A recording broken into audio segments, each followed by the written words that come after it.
Magneto has set out EMP that has destroyed all the power sources everywhere in the world.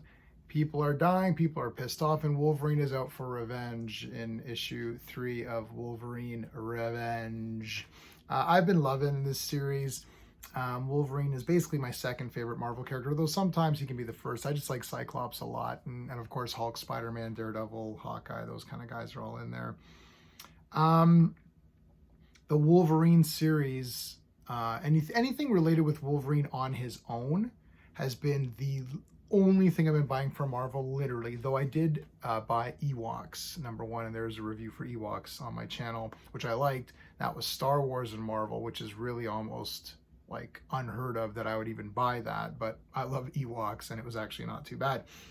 But Wolverine's been the only good thing. The Wolverine regular series, this revenge stuff, the deep cut was pretty good too.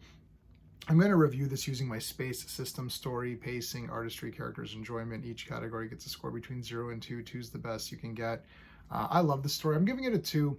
Look, this is not the regular continuity. So yes, I don't want to see Wolverine going around beating up guys that I like and killing people, characters that I like. But this is just a for fun, it's like Elseworlds or, whatever, what ifs kind of a thing.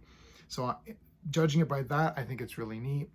I'm into it, man. I like him going around, and this is basically, they can almost do like Wolverine kills the Marvel Universe or whatever kind of thing. So he starts off going against Omega Red, and it's a great fight. Then he goes and talks to Deadpool, and it's a very good conversation, and it's pretty neat how it ends. Then he goes and fights Colossus, and this is a pretty good conversation as well. That's it. So yeah, the story is simple. There's nothing. Why am I giving it a 2? Well, because what my expectations are. I'm judging this comic by what is offered to me as a promise to say, hey, this is Wolverine Revenge. He's going to go out and kill all these guys that messed up the world. That's it. That's what I got, and it's awesome. So I'm giving it a 2 out of 2. The pacing is 2 out of 2, as I just showed you.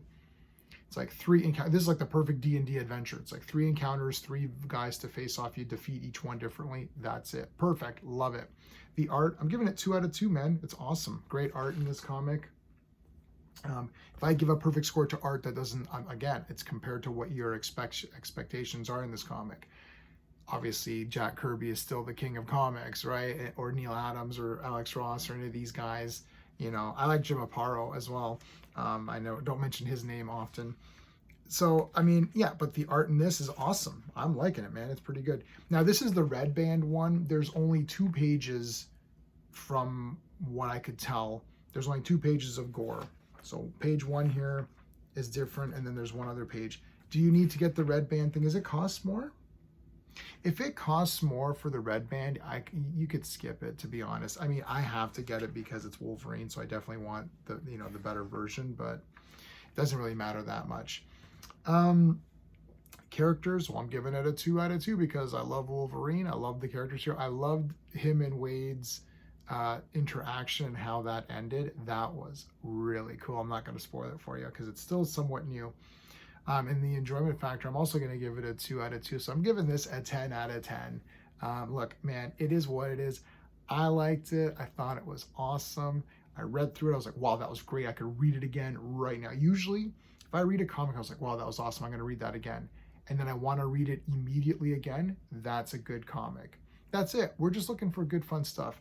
Unfortunately, this is really, Wolverine is the only character that's getting the A-class treatment. Deadpool's going to be, as soon as Rob's done his Deadpool team up, of course I'm buying Deadpool team up because it's Rob Liefeld. To me, that's a Rob Liefeld comic, not a Marvel comic.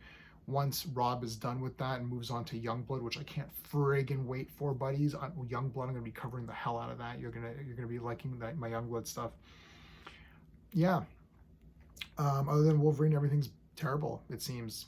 I don't know. I can't think of anything that I'm excited for. There's a couple of things coming out, Ultimate Wolverine, but that's Wolverine. I mean, right? Like, what is there? I'm trying to think. I went through the previews. There's a couple, I don't know. There's a couple of things I might check out and let you guys know, like West Coast Avengers. I love West Coast Avengers, the real West Coast Avengers. So I might check that out and see what I think, just because it's called West Coast Avengers, no other reason. But it's not Hawkeye. Hawkeye is one of my favorite characters of all time. To me, Hawkeye has to be the leader. If it's not, it's like Captain America leads the Avengers, Hawkeye leads the West Coast Avengers. If that's not what's happening in the comic, then I'm not that interested. So anyway, that's my take on Wolverine. Please like the video, consider subscribing, check out the other stuff I've got. That's it. Until next time.